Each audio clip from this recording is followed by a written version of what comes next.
Los términos económicos, las cifras, las políticas y la problemática nacional, lo que más afecta al salvadoreño, todo lo que usted desea saber acerca de la economía nacional e internacional. A continuación, en Análisis Económico Semanal de Diálogo con Ernesto López. Nuestro análisis de hoy está relacionado con el compromiso ciudadano que deben asumir los candidatos presidenciales de cara al desarrollo económico y social del país para el próximo quinquenio. Hay que destacar que en materia económica la gran apuesta que deja como herencia este gobierno saliente es la implementación de los asocios público-privados como meta de desarrollo, sumados desde luego a un cabildeo permanente y constante que el gobierno está desarrollando en los Estados Unidos, y particularmente también esta semana que hemos conocido de un grupo de empresarios que está en Washington, precisamente también realizando labores siempre similares. Sin embargo, quiero decir, no todo proyecta crecimiento. Digamos, pues el país se enfrenta a una complicada etapa en cuanto a déficit fiscal, por lo que expertos opinan deberá ser una de las primeras tareas a consensuar cuando el próximo presidente asuma las riendas de la nación.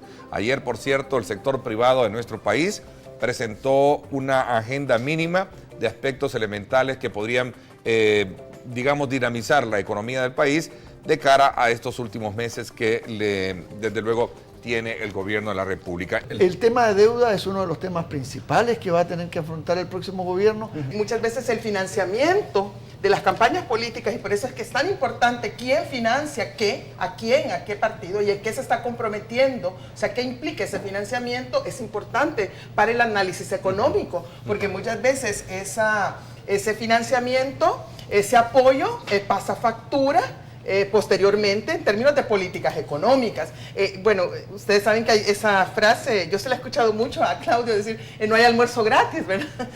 Nunca hay almuerzo gratis, eso es una gran verdad en economía, y lo mismo sucede no solo en términos fiscales, sino que también en términos de financiamiento político. Así es que yo esperaría que sí, pero me temo que a lo mejor no es así. También me preocupa, y sobre todo yo tengo muy reciente la campaña presidencial donde ganó el presidente Mauricio Funes, y yo tanto en todos los partidos políticos, pero especialmente yo ahí en el FMLN, yo sí noté una gran deficiencia digamos, en el análisis que hizo de los problemas en ese momento. Para el FMLN y el candidato Funes, o sea, todos los problemas del país habían iniciado en 1989 con la llegada del partido Arena al poder. Todo se circunscribía a que era una cuestión de Arena. Y que si se derrotaba a Arena y a ese partido y se salía, entonces las cosas iban a mejorar. Uno. Dos, empezaron a hacer, eso no era un diagnóstico realista, porque los problemas del país son estructurales. O sea, no comenzaron en 1989, que se agravaron o se modificaron o tomaron otros matices probablemente, pero los problemas eran anteriores. Entonces ahí hay un problema de diagnóstico, y esto es muy fácil sacarlo en las campañas políticas, porque como es bien fácil estar como echándole la culpa al otro, pues al otro, este que no hizo este lo va. Uno. Y dos, también las propuestas durante las campañas políticas son bastante irresponsables.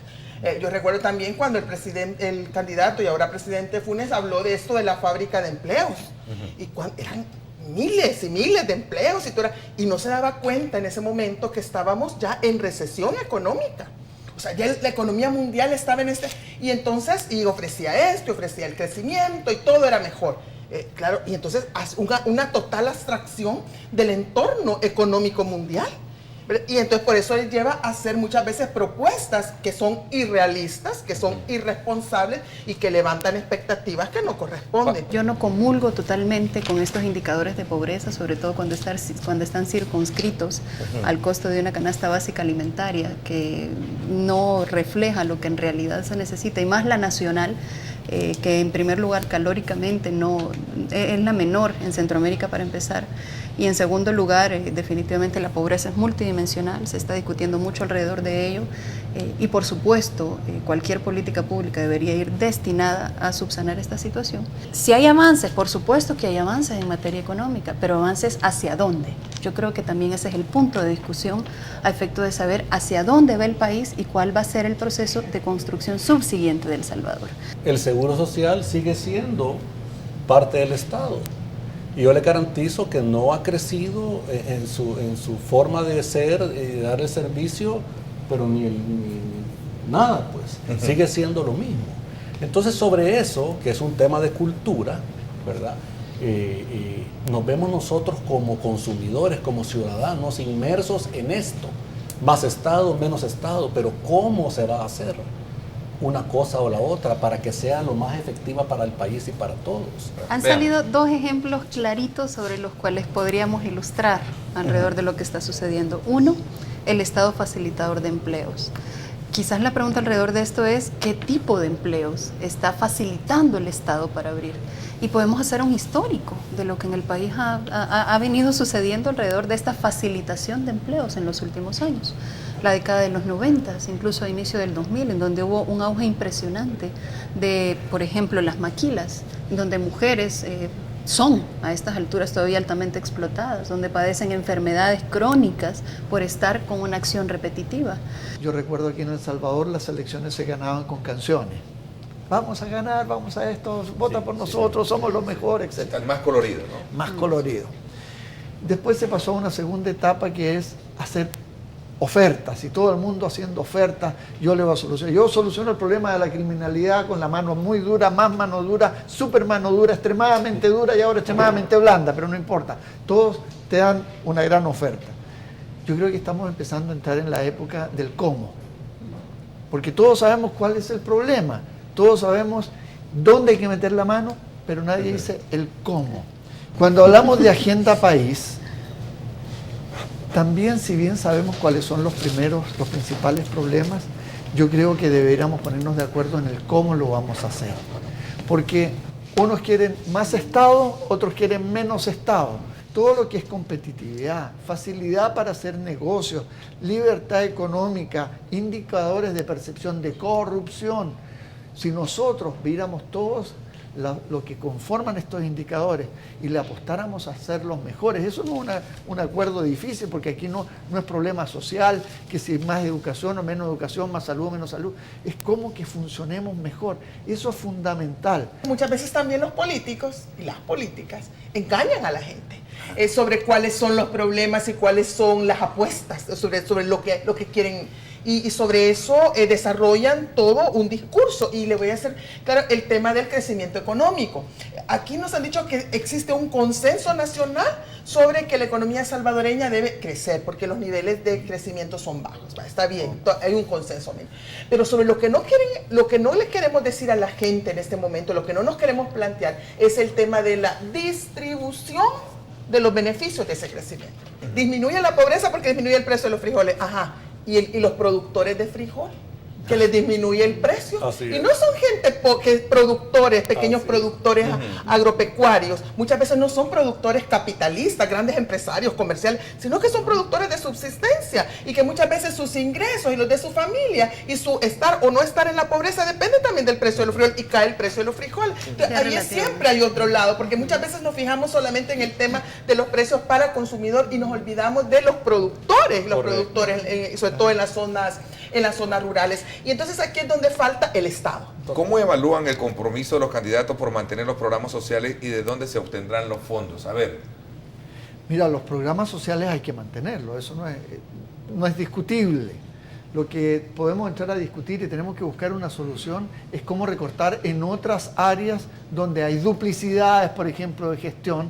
No puede tener el Estado 2 o 3 instituciones haciendo exactamente lo mismo. Definitivamente el rebalse es una teoría que es muy pegajosa, es vigente todavía. Se cree que la economía, si la hacemos crecer, ¿verdad? Entonces en determinado momento va a generar empleo, como genera inversiones, efecto multiplicador, y al final, más tarde o más temprano, algo le llega a cualquiera. Y eso está en la práctica, está demostrado que eso no funciona, y por eso es que hay que pasar a otro nivel del pensamiento económico y de la política económica, en donde junto al crecimiento económico hay políticas de redistribución del ingreso, tanto primaria como secundaria.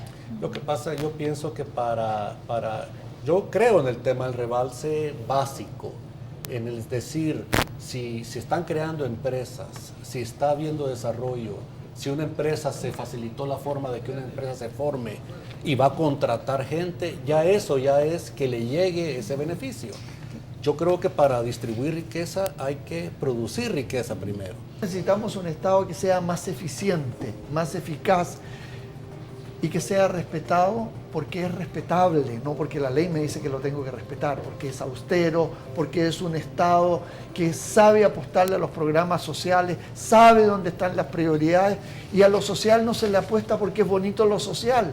Si yo no invierto en educación y invierto en salud, no voy a tener trabajadores mañana que son competitivos, que me ayuden a producir más, a crear más, a generar emprendedores. El punto es que esos asocios público-privados, en este momento y como están diseñados, están favoreciendo solo a los grandes empresarios, a esas élites económicas, a esos grupos económicos, esas corporaciones nacionales que se van a aliar con corporaciones transnacionales para aprovecharse y servirse con la cuchara más grande de esas inversiones, y no precisamente por eso andan esos empresarios, esos 5, esos no son de las pymes, esos no son microempresarios los que andan allá en Estados Unidos, si esos andan buscando cómo ampliar el aeropuerto, cómo las inversiones de los hoteles en la zona costera marina, eso es lo que, eso uno que va a beneficiar a una élite, y que si funcionan las cosas a lo mejor va a rebalsar. Y en segundo lugar, perdón, yo quiero el tema de los recursos naturales. Muchas de estas inversiones, sobre todo cuando se traen a inversionistas extranjeros, casi que se les dice, ustedes pueden hacer aquí con los recursos naturales lo que quieran, les vamos a agilizar los trámites, les vamos a dar estas playas, estos lugares para que puedan pescar, todo eso se les va a dar, y entonces eso sobreexplota los recursos naturales, con lo cual se deteriora el modelo de desarrollo sostenible, pero también genera, y puntualizo, conflictos sociales en las comunidades. Tampoco podemos tomar los asocios públicos privados y mirarlos con una percepción que solo beneficia a la gran empresa. Fíjense que la gran empresa, que es menos de la mitad de un 1%, genera 1/3 de los empleos en el país, y ese tercio son los empleos mejor pagados que tenemos con las mejores prestaciones. Los candidatos presidenciales no están a la altura de los problemas nacionales y de los desafíos nacionales. Es una campaña de muchas promesas, de muchas ilusiones, pero realmente de pocas propuestas concretas y efectivas para mejorar el bienestar de la gente. Okay, claro. Para nosotros lo más importante, hola a todos, es no quedarnos en líneas gruesas. No podemos estar hablando solo de grandes títulos, necesitamos soluciones como país, y necesitamos que los candidatos, cuando empiece la campaña, entonces nos traigan propuestas reales que podamos cumplir. Esto fue el análisis económico semanal de Diálogo con Ernesto López. Gracias por su atención y hasta el próximo miércoles.